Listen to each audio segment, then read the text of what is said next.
Kunjungan Presiden Prabowo ke negara Cina tidak hanya menguntungkan kedua negara tetapi juga menuai kontroversial. Salah satunya terkait dengan pernyataan bersama Indonesia dan Cina soal klaim 9 garis putus. Kita akan membahas hal ini bersama-sama dengan narasumber yang sangat luar biasa. Sudah hadir di FWUB Podcast kali ini Ibu Diana Puspitawati SHLLM PhD. Selamat pagi Ibu Diana. Selamat pagi. Bagaimana kabarnya Ibu? Alhamdulillah sehat-sehat.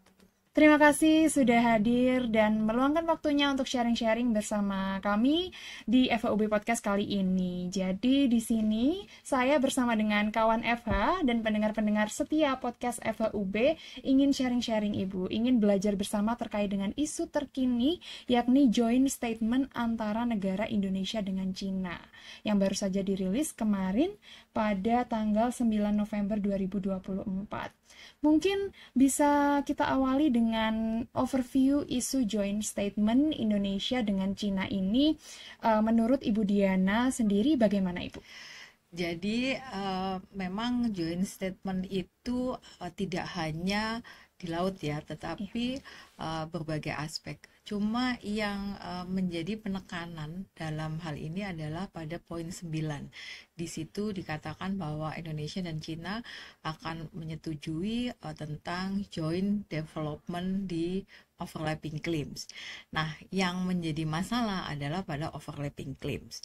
Karena itu dokumen hukum ya, sehingga makna kata per kata itu mempunyai suatu akibat hukum begitu.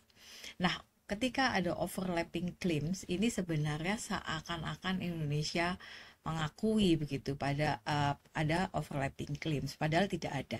Jadi saya jelaskan dulu, sehingga sebenarnya sengketa Laut Cina Selatan yang disebutkan Mbak tadi untuk 9 dash line itu sudah lama ya. Nah, tetapi kita untuk hukum laut itu kita mendasarkan diri pada Konvensi Hukum Laut 1982 atau yang dikenal dengan UNCLOS 1982.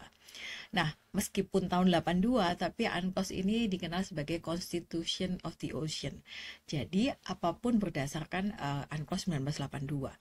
Nah, Indonesia dan China sudah meratifikasi sehingga dia sudah menjadi pihak pada konvensi ini. Nah, konvensi ini mengaturnya simple bahwa suatu negara itu mempunyai hak untuk menarik zona-zona maritim, baik itu laut teritorial, zona tambahan yang merupakan bagian dari ZEE, landas kontinen, begitu ya.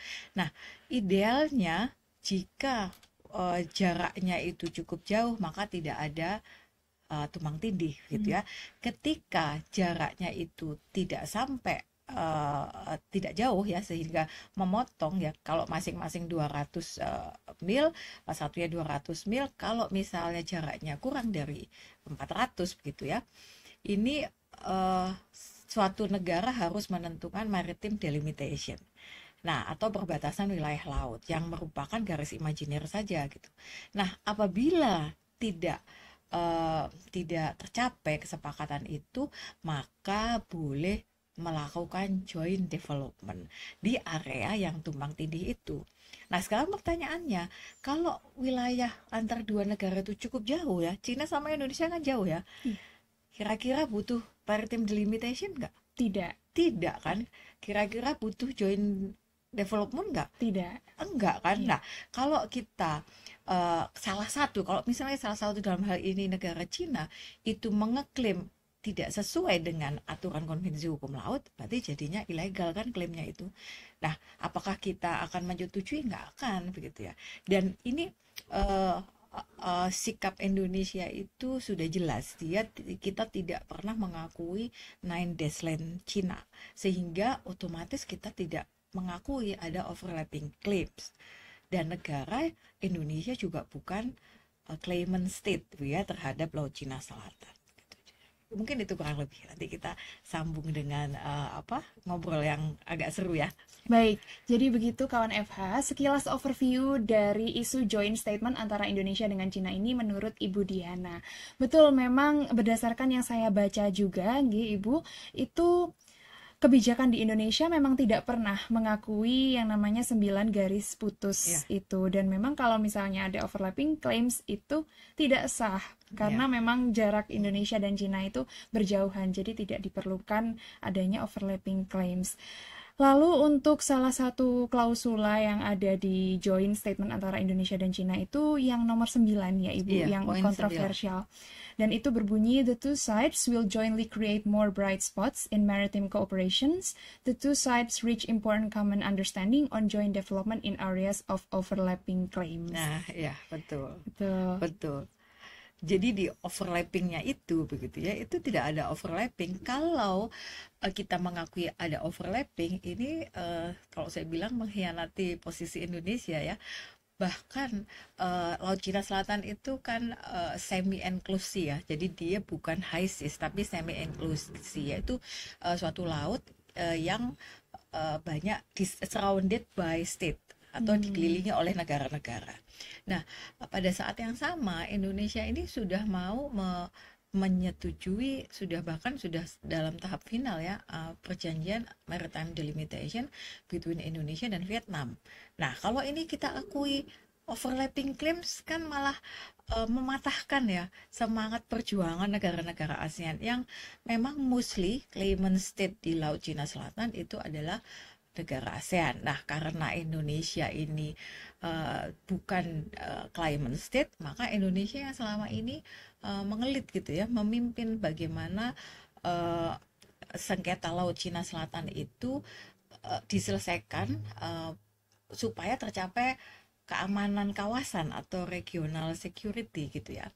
Nah, selama ini ada namanya Code of Conduct. Nah, dalam dalam poin 9 juga ditentukan dilihat adanya early conclusion of Code of Conduct. Nah, Code of Conduct yang ini sebenarnya kita masih mau menegosiasikan lagi tentang banyak hal, tentang substansinya, bukan hanya existing dokumen aja, tetapi harus ada bagaimana mekanisme penegakan hukum dan sebagainya itu harus ada di Code of Conduct. Nah, Cina pada poin 9 juga meminta early conclusion of Code of Conduct. Nah, ini saya rasa ini sangat berbahaya ya bagi Indonesia karena kita juga pastinya akan dikecam oleh negara-negara ASEAN begitu ya, dan tentunya mengkhianati posisi Indonesia di Laut Cina Selatan. Gitu. Betul Ibu, sangat menarik diskusi kali ini Ibu.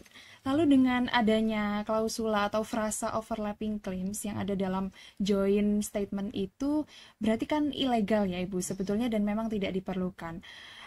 Apakah menurut Bu Diana sendiri adanya klausula ini dibumbui dengan unsur kepentingan atau bagaimana Ibu? Wah, ini pertanyaan yang cukup bagus begitu ya. Mengapa dibalik itu mengapa? Nah, saya tidak bicara, saya bicara netral ya di sini, tidak mengatakan kalau ada ini, tapi mungkin kurang teliti saja dalam membaca makna kata per kata begitu. Karena seperti saya jelaskan lagi, ketika salah satu negara dalam hal ini Cina itu mengadakan klaim yang tidak sesuai dengan konvensi hukum laut, padahal dia merupakan negara peratifikasi, otomatis klaimnya ini kan ilegal ya.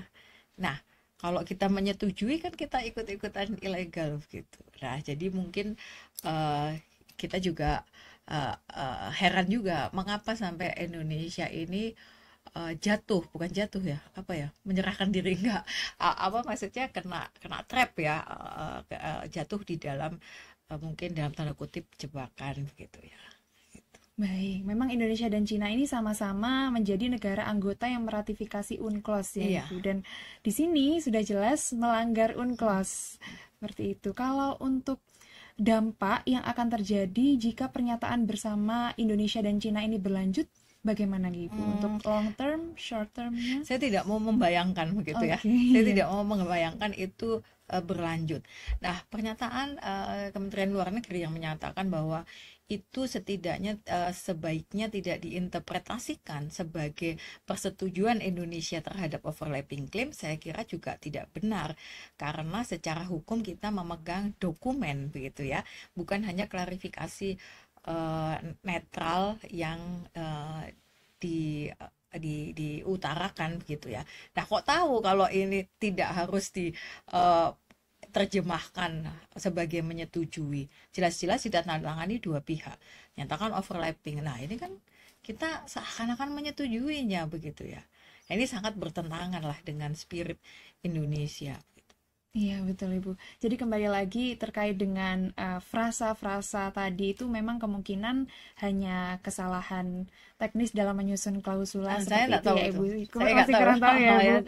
Masih menjadi pertanyaan Mm. juga karena kemarin ketika saya baca-baca di kanal berita atau di sosial media memang banyak sekali pihak-pihak yang menanggapi akan joint statement antara Indonesia dengan Cina ini. Jadi memang kontroversial dan perlu diuji kembali, Ibu, kalau menurut Bu Diana? Kalau menurut saya perlu ada tindakan yang nyata begitu ya dari pemerintah yang bentuknya tertulis ya. Kalau secara ekstrimnya saya mau mungkin menyarankan direvisi aja joint statement Iya. itu, diperjelas lagi begitulah. Kalau kita hanya klarifikasi sana dan sini tanpa melakukan sesuatu hal yang legal begitu ya secara written atau tertulis gitu, takutnya dari pihak Cina ya terus langsung gercep gitu ya, gercep ini harus begini, wah kita akhirnya hanyut gitu ya. Ini yang sangat disayangkan begitu. Baik, berarti kalau harapan Bu Diana sendiri untuk pemerintah adanya revisi terkait joint statement antara Indonesia dan Cina ini, Bu. Ya, atau bahkan membatalkan begitu ya, karena Oh, yang ya. mengikat di sini adalah Konvensi Hukum Laut 1982 dan jelas di situ disebutkan joint development hanya diperlukan apabila ada overlapping begitu. Di sini nggak ada overlapping. Kan itu sudah jelas ya secara hukum, secara norma itu jelas begitu. Mungkin itu, Mbak. Oh, ya. Lalu untuk ini terakhir Ibu, Ya. harapan Ibu Diana sendiri terkait dengan terkhusus joint statement antara Indonesia Cina ini dan pernyataan-pernyataan bersama ke depannya antara Indonesia dengan negara apapun Ibu. Ya, baik. Seperti saya yang jelaskan tadi bahwa Laut Cina Selatan ini semi-inklusi, sehingga dia laut yang dikelilingi oleh negara-negara. Dan negara-negara ini mempunyai hak tentunya untuk zona-zona maritim tertentu. Dan diperlukan good faith dan state will begitu ya, untuk sama-sama menjaga keamanan kawasan. Kan ini kawasan ya. Iya. Jadi ini sangat penting. Dan kalau dari aspek hukum sebenarnya sudah selesai, sudah fix itu ilegal dan memang tidak ada overlapping claim di dalam hal Indonesia gitu ya. Nah, itu nggak ada begitu. Jadi harapan saya ya kita good faith lah ya, kita menjaga keamanan regional. Bersama-sama dengan pemerintah juga Ibu. Iya. Sejauh ini pemerintah masih belum ada ya Ibu untuk upaya Kalau revisi. Indonesia sebenarnya sangat aktif sekali untuk menjaga keamanan kawasan, khususnya di Laut Cina Selatan gitu ya.